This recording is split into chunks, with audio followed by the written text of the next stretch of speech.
Welcome to the Parkland Report. My name is Seamus Riley. Joining me today, Sarah Estock, Wellness Coordinator at Parkland College. Welcome to the Parkland Report. Thanks for having me.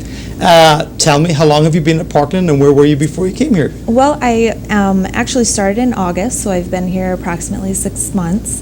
And I was working as an alternative school teacher at a behavioral health center. Excellent. So, Wellness Coordinator, what does the job entail? What do you do here at Parkland College? Well, wellness, when you think about the word wellness, it's really so general and it really seems so simple, but it can mean a large variety of things to different people. So at the Wellness Center, really the basics of what I do is to connect people with services.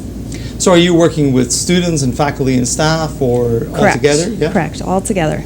So give me an example of some of the sort of initiatives that you would be concerned about as a wellness coordinator looking at the global picture of the campus. Sure. So we have some general events, things like blood drives and blood typing events that we do.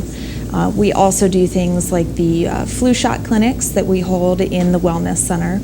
And other than that, I have kind of an open door policy, so I allow students and employees to stop into my office if they have any type of wellness concern, whether that's physical, nutritional. It could also be mental, stress management, time management.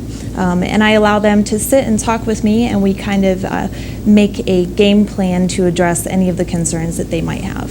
What are some of your goals in terms of the overall health as well? Sure. But health and wellness on campus. I mean, I know a lot of times smoking cessation programs, for example, which Correct. is part and parcel of something we've been doing at Parkland for a long time.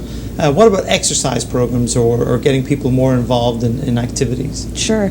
So a lot of people take a look at exercise and that just seems like a task that maybe they don't want to have to do. Other people might look at exercise as a stress reliever, something fun that they want to do. So I'm trying to piece together exercise and wellness, health, well-being into something fun, interactive, and engaging for students and employees alike. And one of the programs that we're using is called Forward Momentum. It's actually a computer software.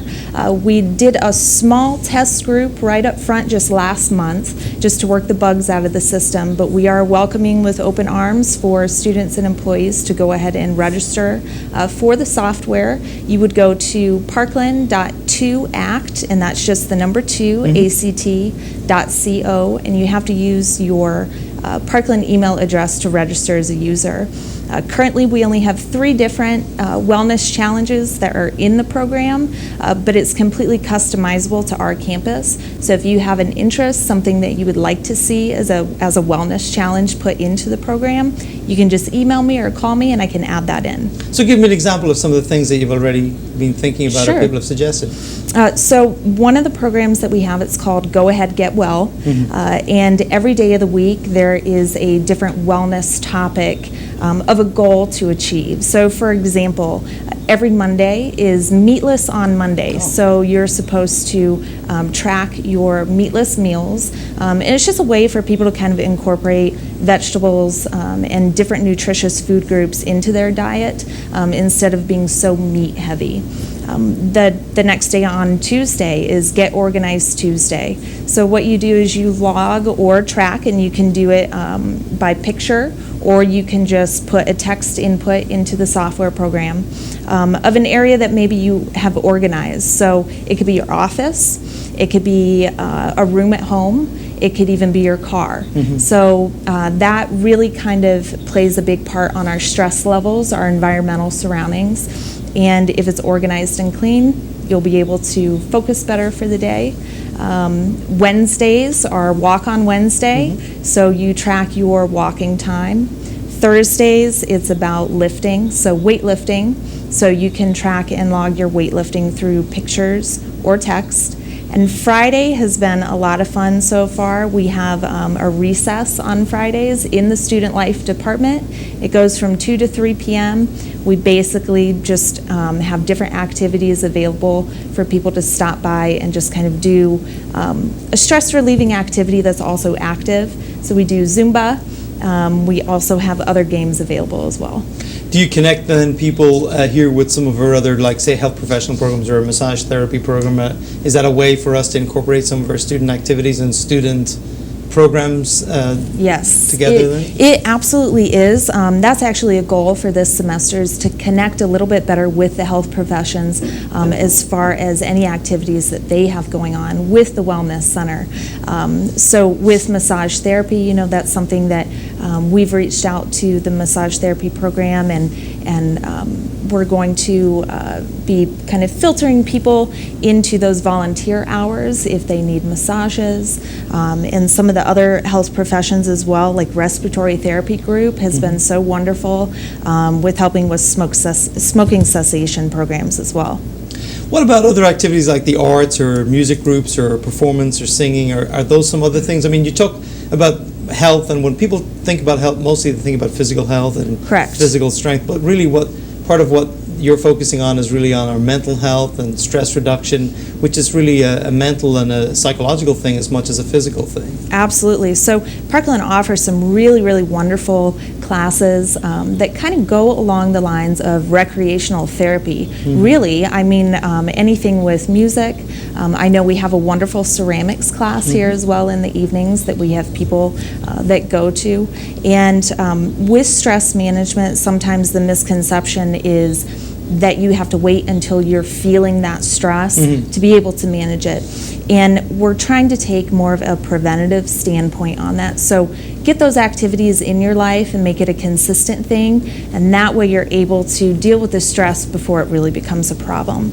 I always feel like our campus is sort of like a really nice example of both interior and exterior spaces that can be relaxing. You know, it's one of the few places, for example, that you can walk in the winter. There's quite a lot of walking. It's all connected. You can stay inside. Also, a lot of really nice areas on campus that you can go, either the art gallery or some of the art on the walls. I mean, have you been encouraging people as part of the community to kind of bond together from different departments and, like, say, spend 10 minutes on their break doing a couple of laps of the college, right? So, I mean, you're absolutely correct with saying that Parkland is a wonderful place to get out and walk and kind of visit the art galleries that we have and things of that nature. So people do get out, and we see a lot of them in the hallways, especially during the time that students are in class for employees, and then students as well being able to take some time between their classes and either come back to the student life department. We have a beautiful seating area where you can eat your lunch and study,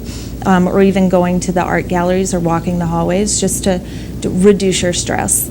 One of the things that I always sort of highlighted when I was sort of talking to people about Parkland was the number of spaces available on campus for students to sit and study and meet and congregate. We have a ton of those, but in the new student union we have a number of those which are beautifully lit. I mean, lots and lots of natural light. I see a lot more students sort of spending more time on campus, working together in groups. I saw 3 different groups. Have you noticed now with the new student union space, I mean, you've just been here 6 months, but have you noticed people are congregating in those ways? I have noticed that is becoming much more common in the atrium area that's right in front of the student life department where you would get your student ID. That's nice and open, and we have students that sit out there and just socialize with each other. And I know our nursing group actually takes advantage of the student life area. We have a nice, like I said, the nice area with lots of windows for the students to be able to sit and study, and it's pretty consistent, the nursing group that's back there, and it's wonderful. Yeah, the volleyball team spent, they had a study session all through the fall, and they were there every single evening, and I noticed quite a lot of groups, which is good. What about some other goals that you have in terms of planning and scheduling for the months and year ahead?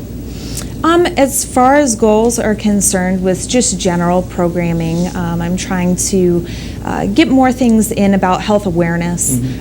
In general, I'm trying to follow the health observances kind of set in place by Coventry and Etna. They have some wonderful health observances. In March, we're actually bringing in a representative to talk about knowing your numbers is what the presentation is going to be called. And really that's about biometric numbers that range from your cholesterol levels, breaking it down to HDL and LDL, your triglycerides, of course, which is really important to know because that's a major stroke factor. So you want to be able to know those numbers. And things like waist circumference and general BMI levels. We will be having that type of a presentation just to get health education knowledge out there. In terms of connecting our faculty and staff and students to our physical recreational activities and spaces, how much are you connected with our Parkland gym and gym facilities? I get a lot of questions about the fitness facility and how to register to use it and what types of things go on there. And our kinesiology department is absolutely wonderful. They have a personal training program that a lot of people are interested in, and that allows our students to get that experience as a personal trainer, as well as allow our employees and other students to be able to get that benefit of the physical activity from a trained and knowledgeable personal trainer. And finally, like food and hydration. I mean, some of the things that we know are very, very important, but are super important in terms of changing your lifestyle and becoming a more relaxed, less stressed, fitter human being. Correct. With our food choices, encouraging people to learn how to cook for themselves. Right. Very important. Right, it is very important. Over the holiday season, we actually did a challenge called Maintain, Don't Gain, and that was all about just being accountable for your choices over the holidays with your food intake as well as your exercise, because that can get off track as well. And so that was a lot of fun. We had a total of 75 people compete in that competition, and we gave out our awards, which were actually a Fitbit for the employee winner and a student winner. So that was great. We've also been trying to do kind of chat and chew discussions just on how to plan your meals, healthy meals for the week, and how to stay on track with your nutrition. Well, it's great to have you here. Thanks so much for all you do, and we look forward to going ahead and getting in better shape mentally and physically. Thanks for having me. That's it for this edition of Parkland Report. We'll see you back here next time.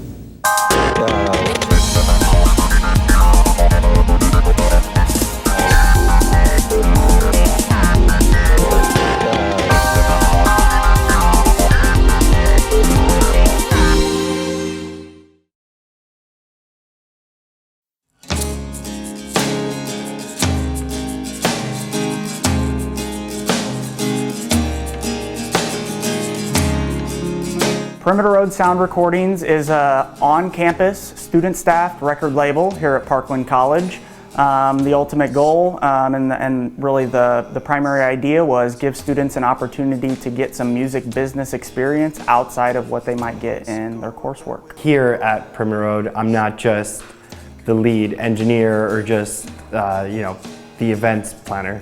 I also work with social media, I work with design, I work with the business management aspect of it, so I get a little taste of everything. I really love being with the students and interacting with them. They've got a lot of creativity and a lot of intelligence. It's fun to be part of that creative process with them. They might be looking for advice and looking for direction, but in reality, if you kind of give them a little bit of a free hand, it's amazing what they can come up with on their own. This first semester was all about getting all of the sessions in, getting all the recordings done, and working on mixing those songs into something that is professional quality. Once we finish recording that EP and release it, having that actual EP release show where we get to see all of our hard work come to life. Once I'm getting behind the scenes and seeing it, how much really goes into making a song is incredible, how much tiny little details and all these little things, which is great because the students are getting that first-hand experience and hands-on experience, learning that. Every moment that I've spent within Perimeter Road Sound Recordings has been extremely fulfilling and extremely exciting and just engaging in a lot of ways I couldn't even have imagined at the beginning. I see nothing but wonderful things in the future for Perimeter Road Sound Recordings, and I hope to really build it up and make a name for ourselves here on campus and in the community, and I see it as a very valuable asset to the college as we move forward in the future.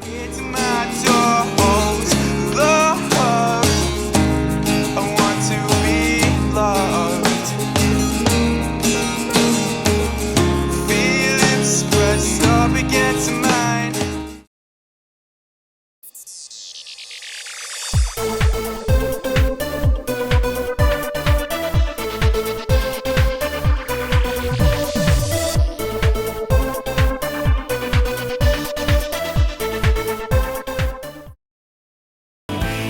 Developmental Services Center is looking for direct support professionals to support people with disabilities to enjoy a life full of opportunities and greater independence. If you want to make a difference in someone's life every day and you are looking for a rewarding career opportunity, come work with us.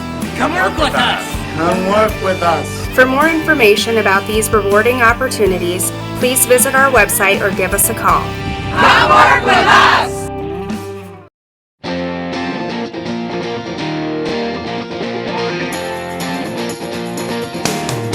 Catch live play-by-play coverage of Parkland sports.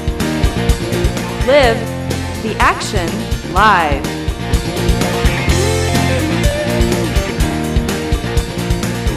CobraSports.net.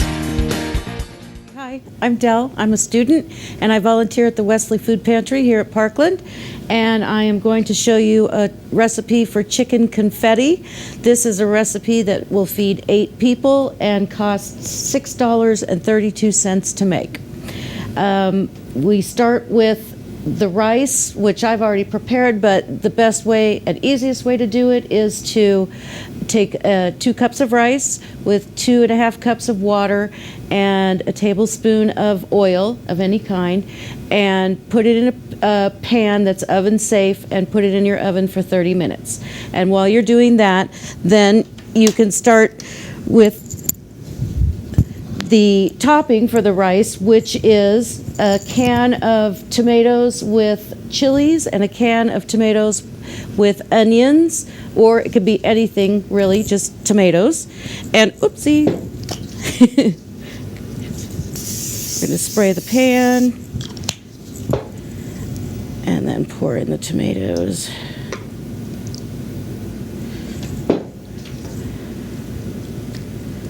And then put in the chicken, which is 1.5 cups of chicken. And that's about, these days, 1 chicken breast. They're so big. And then we are just going to simmer this for about 15 minutes and stir the chicken in well. And since we don't have time for the 15 minutes, I'm just going to get this mixed up and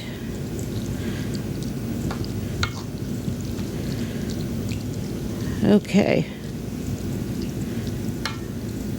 I'm going to pour it over the rice.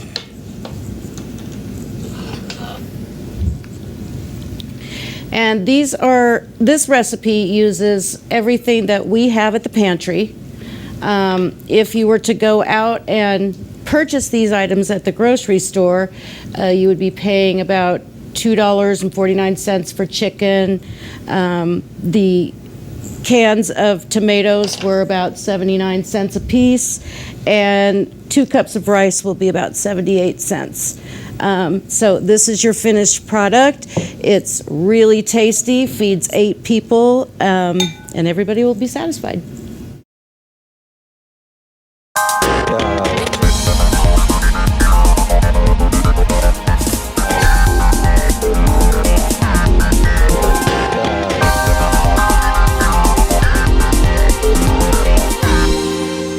My name is Seamus Riley. Welcome to the Parkland Report. Joining me today, 2 of the folks who work with the Wesley Food Pantry here at Parkland College. We have Dell Jacobs and Katie Thomas. Welcome to the Parkland Report. Thank you. Dell, tell me a little bit about yourself. Whereabouts are you from, and how did you get interested in the hospitality program at Parkland College?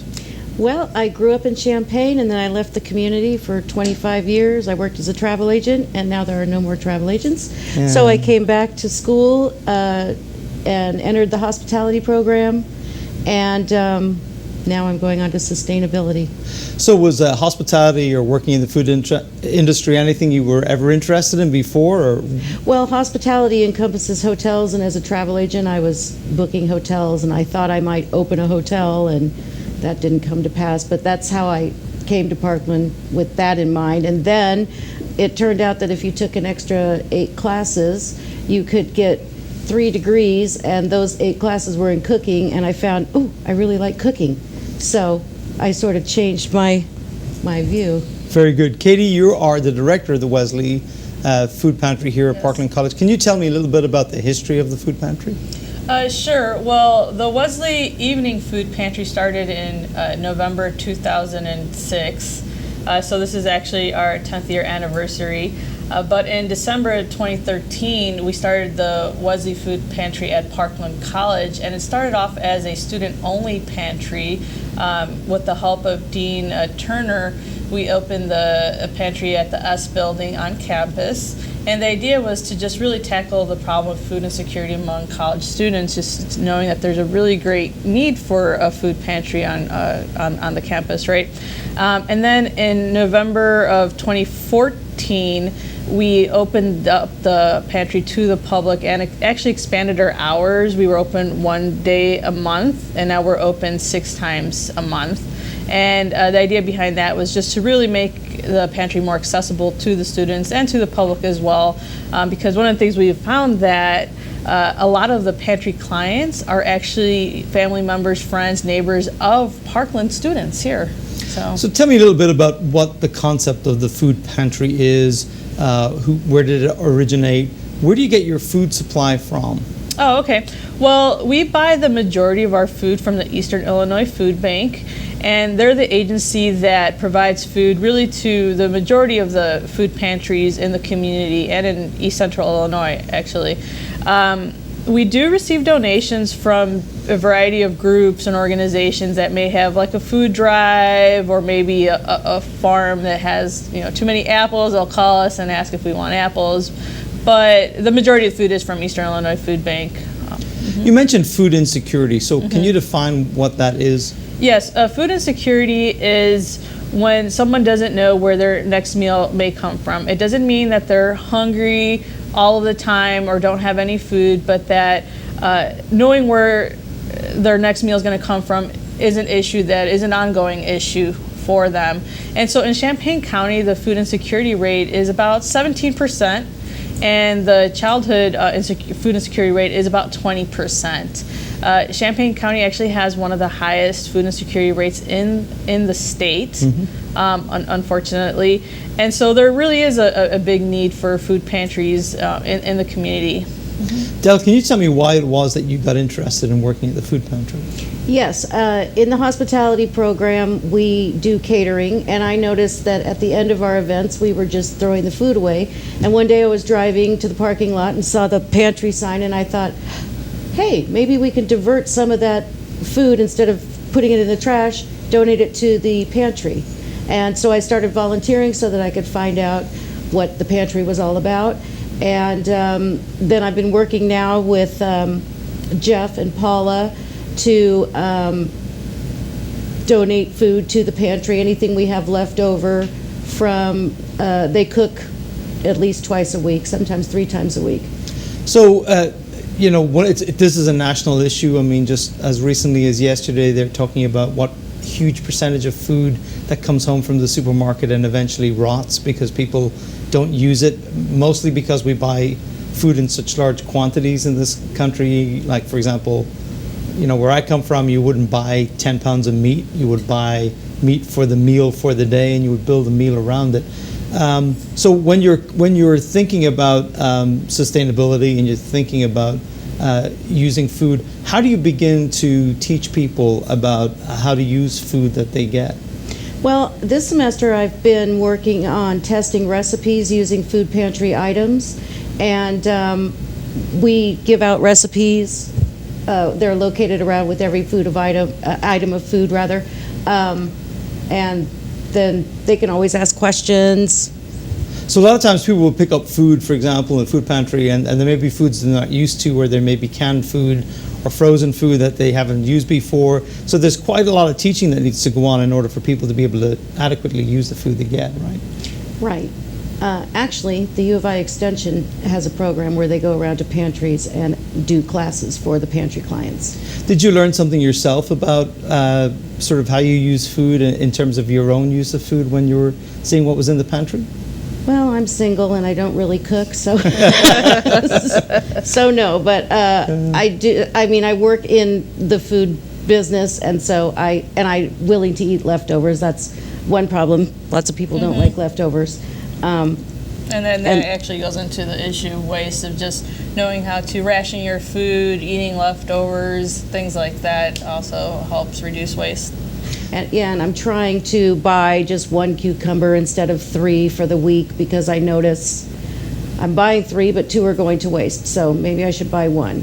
When you're thinking about, from the hospitality industry side, about preparation of food and preparing food for large groups and trying to estimate a certain percent over in case you don't have enough food or something happens. So how do restaurants and hotels begin to try to think about recycling or reusing that food or saving that food?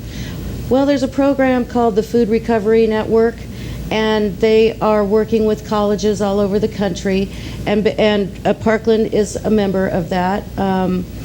Basically, what we do is collect any food that we can from any source. It could be from restaurants or grocery stores or right here at Parkland, and we weigh the food and we keep a tally of how many pounds of food we get per semester. Time is of the essence, right, Katie? When you get food like that, I mean, you have to be able to distribute it very quickly, or else you're going to have to throw it out, right? Right, and so the idea behind the Food Recovery Network is that, we're going to properly label and store the food and then try to immediately distribute it, and that's where being open once a week at the pantry really helps, in that we're able to distribute that food very quickly. I mean, usually when she brings over food that she rescues from campus, from from the variety of places that she does, catering and whatnot, we distributed almost all of it that day. So do restaurants now and businesses, catering businesses, companies in town already have you on the radar, so they know that, hey, your dates are up and that it's a time to get food over to you? We're trying to get the word out, but... Right, so most of the food that we are, that is rescued is from here, from Parkland, and that the idea is that we're trying to build up the Food Recovery Network here on the campus, just to have less waste, be more efficient, and feed more people. But in terms of the community, there are a lot of restaurants that donate directly to the Eastern Illinois Food Bank, who then distributes the food. So, for example, like bread, that's one of the items that we get for free from the Eastern Illinois Food Bank that we then distribute, and that is rescued, food from the community, from different restaurants and supermarkets and whatnot. When you set up the food pantry here at Parkland College, what were the kinds of things that you had to do to make the space properly equipped and safe for use? Well, we had to be certified from the Eastern Illinois Food Bank and from the Department of Health, just to make sure that everything was in compliance. And so it was just a matter of buying the freezer, the refrigerator, and having coolers for frozen food, and making sure that we had pest control under control, and everything was just clean and ready to go. So it wasn't too much involved, but we just had to make sure that we were properly certified. And in terms, of the response that you got from the students, what has the response been like? It has really been growing over the last 2 years. I think the first month we were open, we served something like 5 or 10 students, something like that. And this last month we served close to 200 households at the Parkland Pantry. So it has really grown.